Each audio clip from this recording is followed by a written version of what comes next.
Today's Talk About It Tuesday question is: interest rates are high and the Feds are considering raising them again. The real estate market is in decline, and analysts suggest that the stock market will be negatively affected too. How should we change our investment strategy? I love this question. If you've been paying attention to the news, you do realize that interest rates are higher than they've been in decades. And the real estate market has cooled off completely. So let's talk about why. So we saw record high prices for real estate during the COVID crisis. All of a sudden, everybody wanted to relocate, and interest rates were at a record low at that time. So borrowing was cheap and easy. And because of the huge demand and the low surplus, prices of real estate climbed and climbed and climbed outrageously. And we saw that the COVID crisis itself caused massive inflation.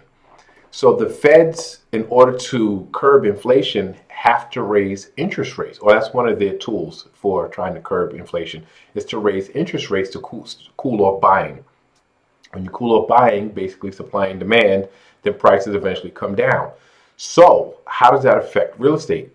Is now a good time to buy real estate? Well, we know inventory is low, right? However, the prices have not come down yet to match the amount of buyers that are falling out of the market. So right now, prices are high and interest rates are high. As the market continues to cool and the amount of buyers starts to diminish even more, you'll see an increase in inventory, which means competition among sellers, which means prices will come down. So it's an eventuality that the prices of real estate will start to come down, especially if there's another increase in the interest rates. So if you're an investor who has real estate in your portfolio, then you just have to be a little bit patient because prices will come down. The question is, how far down is good enough for you? Because you have to also look at, if you're an investor, not a home buyer, even if you're a home buyer, and you buy it at this inflated interest rate, but the price is low enough you can make your monthly payments, eventually the interest rates are going to come down and you can always refinance at a lower interest rate. So right now it's about being patient and finding that right number that makes sense for you to be able to cover the monthly payment, and even the right price, right? Because you don't want to buy it at a price and then it never appreciate, or take a long time to appreciate back to where you bought it, the price you bought it at. So it's finding that right price at the right time, understanding that eventually you can refinance at a lower interest rate. So that's real estate. The stock market. The entire stock market is not going to be negatively affected. What we tend to see when interest rates are high, what goes down, we see tech stocks tend to go down, all of what you call the growth stocks, right? Because tech companies rely upon borrowing money constantly, and they can't expand and do all the things that they do if they can't borrow money at a price, at an interest rate that makes sense. So you'll see them start to curb spending, stop borrowing, and the prices of stocks for growth companies, tech companies in particular, tends to drop significantly.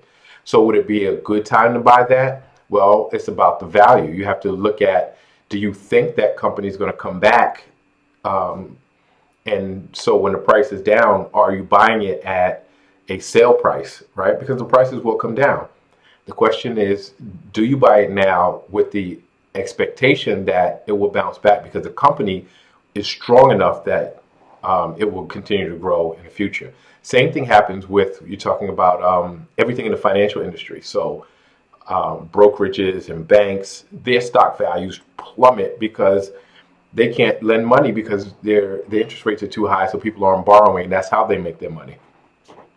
So if you look at certain banks, strong banks, eventually they'll come back, right? And so again, do you buy them at a lower price? Yeah, you wait for those prices to drop.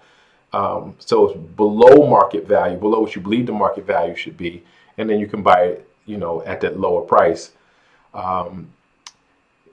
But do you put all your money in the things that are going down? No. So take advantage of the high interest rates. So you can park a lot of your money right now in interest income. So CDs, money market accounts, anything that's bearing interest because the interest rates are so high. So right now you can get CDs and money market accounts at 4.5 to 5.5%, and there's no risk, right? Just parking your money, no risk, waiting for those other things to get to that right point for you to then pull it out and invest it at the lower price point. So should you be changing your investment strategy now? That should be your investment strategy all along, but how you redistribute your portfolio, right? How you rebalance your portfolio makes sense based on the interest rates and and the effect it has on each of those asset classes. So hopefully that was helpful. I'd like to hear your strategy and what you're doing and how you see interest rates affecting the market. Please like, share, subscribe, keep the questions coming, and I'll see you next Tuesday.